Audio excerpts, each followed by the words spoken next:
अस्सलाम वालेकुम दोस्तों, मैं हूं यूसुफ आपके चैनल वंडर टीवी पे आज एक नई किस्म की अलग मौजू पे वीडियो लेकर। आज की हमारी वीडियो है 5 tips to buy fresh and non expired fish. जी हाँ, तो आज की वीडियो में हम आपको बताएंगे, जो हट के हमारे पास एक टॉपिक है कि आपको बताएंगे जैसा कि मौसम चल रहा है कि इसमें मछली खाने को इंसान का वैसे भी जी करता है। इसमें हम आपको बताएंगे कि किन चीज़ों का आपने ख्याल रखना है जब आप ख़रीदना चाहते हैं मछली को, बाज़ार में जाएंगे ख़रीदने के लिए, क्योंकि आप मछली तो खाएं लेकिन धोखा ना खाएं। बाज़ औक़ात क्या होता है कि बाज़ नाकबद अंदेश लोग नाजायज़ मुनाफा कमाने के लिए बासी मछली फ़रोख्त करते हैं, और बाज़ बेशरम और इखलाक से आरी जो लोग होते हैं वो मुर्दा मछली भी बाज़ार में फ़रोख्त करने के लिए ले आते हैं। तो इस वीडियो में हम आपको बताएंगे कि मछली को किस तरह से चेक करना है। ये देखना है कि मछली आप जो ख़रीद रहे हैं वो तालाब में निकलने से पहले ज़िंदा थी या मुर्दा थी। के बातों का ये होता है कि कुछ मछलियाँ तालाब में मर भी जाती हैं और मरने के बाद ये खुद ब खुद तैर के ऊपर आ जाती हैं, लेकिन जब जाल डाल के मछलियों को निकाला जाता है तो उस जाल में ज़िंदा मछलियों के साथ ये भी निकल आती हैं। तो दोस्तों, इस मछली को जो खुद ब खुद ऊपर तैरने लग जाती है मरने के बाद, इसको तारे की मछली कहते हैं। और नाजायज़ मुनाफा कमाने वाले इस मछली को भी बाज़ार में फ़रोख्त करने के लिए ले आते हैं। अगर आप बाज़ार में जा रहे हैं और देखें कि एक आदमी बाज़ार में नॉर्मल रेट से भी कम मछली बेच रहा है तो समझ लीजिएगा ये तारे की मछली है। आम तौर पे बहुत सारे जो हैं फ़िश फार्म वाले ऐसी मछली को फेंक देते हैं, लेकिन कुछ इसको बेचते भी हैं और उसको ख़रीदने वाले फिर उसको बेचने के लिए मार्केट में आ जाते हैं। इस चीज़ को ख्याल कीजिएगा, बच्चें ऐसे लोगों से कि जो मछली बहुत कम रेट पे फ़रोख्त कर रहे हैं। यकीन मानिए ये अगर बेच रहे हैं तो यकीन मानिए ये तारे की मछली ही होगी। तो आइए वीडियो की तरफ चलते हैं और आपको बताते हैं 5 ऐसी शानदार टिप्स जिनका अगर आप ख्याल रखेंगे तो आप ताज़ा मछली ख़रीद सकते हैं और दरियाई और तालाब की मछली में फ़र्क भी जान सकते हैं। तो आइए अपनी इस मालूमाती वीडियो की तरफ चलते हैं। तो चलते हैं इस वीडियो में। हमारे पास जो टिप नंबर 1 है जी, मछली एक्सपायर्ड तो नहीं। इसका मतलब है कि बाज़ार में आप मछली ख़रीदने के लिए गए हैं और चेक करना चाहते हैं कि आया ये जो मछली आप ख़रीदना चाहते हैं ये एक्सपायर्ड तो नहीं है, बासी तो नहीं है। तो उसके लिए आपने एक काम करना है कि जब आप मछली ख़रीदने बाज़ार में जाएंगे, मछली की जो गोश्त की जगह ना उसको आप अपनी उंगली से दबाएँ। चंद सेकंड तक दबाने के बाद अब उसको छोड़ेंगे और छोड़ते ही उसका जो मछली का गोश्त है वापस अपनी जगह पे आ जाता है। इसका मतलब है मछली ताज़ा है। अगर ये मछली का गोश्त वापस आ गया है तो इसकी ये ताज़गी की निशानी है। लेकिन अगर आपने चंद सेकंड के लिए मछली के गोश्त को दबा के रखा है और जब अपनी आप उंगली वहाँ से उठाते हैं वहीं के वहीं जमा रह जाता है, तो यकीन मानिए कि जो मछली बासी है, एक्सपायर्ड है। और इस मछली को ख़रीदने से इज्तनाब करें, क्योंकि इसमें वो बैक्टीरिया पैदा हो चुके हैं जो नुकसानदेह होते हैं। ये निशानी है, ये पहली टिप है इस वीडियो में कि अब बासी मछली ना ख़रीद लें और एक्सपायर्ड मछली ना ख़रीद लें। दोस्तों, इस वीडियो में जो टिप नंबर 2 है वो इस बारे में है कि कहीं आप मुर्दा मछली ना लेके आ जाएं। इसके लिए आपको जो टिप नंबर 2 है, मछली के गलफड़े चेक करें। जी हाँ, अगर मछली के गलफड़े खुश्क हैं तो इसका मतलब ये है कि मछली मुर्दा है, क्योंकि जब मछली मर जाती है और मरी हुई मछली को जब वो तालाब से निकालते हैं तो उसके गलफड़े खुश्क हो चुके होते हैं।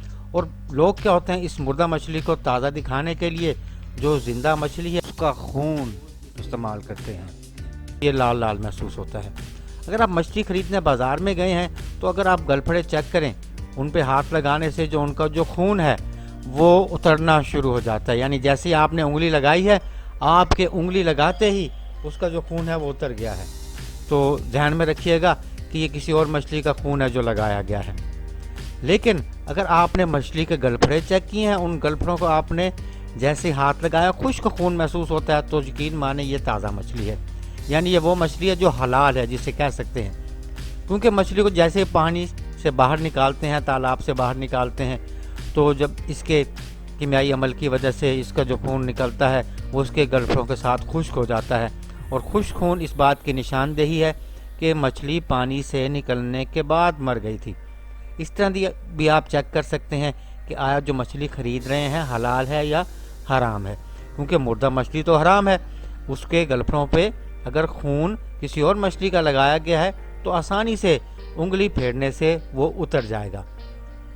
दोस्तों, ताज़ा मछली ख़रीदने के लिए हमारे पास जो इसमें टिप नंबर 3 है वो ये है कि अगर आप मछली ख़रीदने बाज़ार में जाते हैं तो उसका एक तरीका है कि मछली की आंखों को गौर से देखें, इसके रेटिना को देखें। अगर ताज़ा मछली है, जब आप इसकी आंखों में देखेंगे तो आपको आंखों में एक चमक दिखाई देगी, यानी आंखें चमकती हुई महसूस होंगी आपको। ये चमकती हुई आंखें ताज़ा मछली की निशानदेही करते हैं।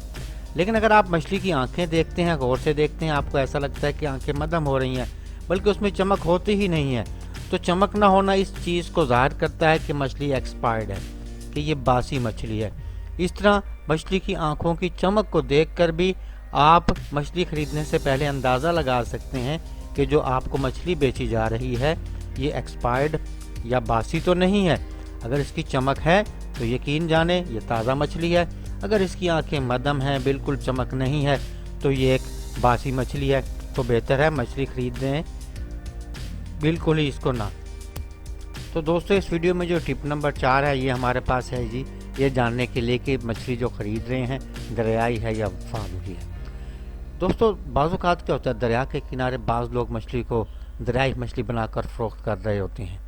ये तो आप जानते ही हैं कि दरियाई मछली ज़्यादा महंगी होती है बनिस्बत फार्मी मछली के, क्योंकि दरियाई मछली में और फार्मी मछली में वही फ़र्क है जो कि एक ब्रायलर और देसी मुर्ग का होता है।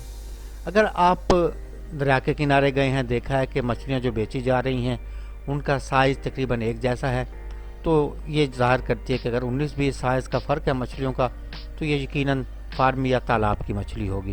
क्योंकि अगर ये दरिया के पकड़ी हुई मछली होती तो उसके साइज़ 19-20 ना होते, बल्कि इसमें बहुत ज़्यादा डिफरेंट होना था। क्योंकि मछली के पकड़ने के लिए जब जाल डाला जाता है तो इसमें हर साइज़ की मछली आती है। इसीलिए अगर आप फार्मी मछली और दरियाई मछली में फ़र्क देखना चाहते हैं तो दरिया के किनारे जो मछली बेच रहे हैं लोग, उनके मछली के साइज़ों की वेरिएशन भी आपको खुद गाइड करेगी कि आया ये दरियाई मछली है या फार्मी मछली है। दोस्तों, इस वीडियो में जो टिप नंबर 5 है वो भी ये जांचने के लिए है कि आप जो मछली ख़रीदना चाहते हैं वो फार्मी है या दरियाई है। बाज़ औक़ात जब आप दरिया के किनारे से गुज़रते हैं तो आपने देखा होगा कि लोगों ने मछली के ढेर लगाए होते हैं जो कि इस नाम पे बेची जा रही होती है कि उन्होंने दरिया से पकड़ी है। लेकिन मैंने भी इन चीज़ों का बाज़ औक़ात मुशाहिदा किया, आपने भी देखा होगा कि जिस दरिया के किनारे मछली बेची जा रही होती है वो दरिया में पानी बहुत कम होता है।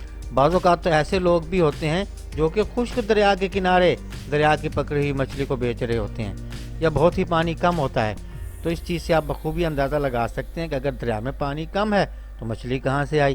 तो यकीनन ये फार्मी मछली है जो कि लोग ज़्यादा मुनाफा कमाने के लिए दरिया के किनारे इसलिए बेच रहे हैं ताकि लोगों को बेवकूफ़ बनाएं और दरियाई मछली के नाम पर ज़्यादा कीमत वसूल करें। तो दोस्तों, ये थी हमारी आज की एक मुख्तसर सी वीडियो। अगर पसंद आई है तो शेयर कीजिएगा दोस्तों के साथ भी, ताकि वो भी कहीं गलती से बासी या बैक्टीरिया वाली और नुकसानदेह मछली खरीद ना लाएँ और बीमार ना पड़ जाएं। अगर वीडियो अच्छी लगी है तो इसको लाइक और शेयर कीजिएगा, चैनल को सब्सक्राइब भी कीजिएगा। खुदा हाफिज़।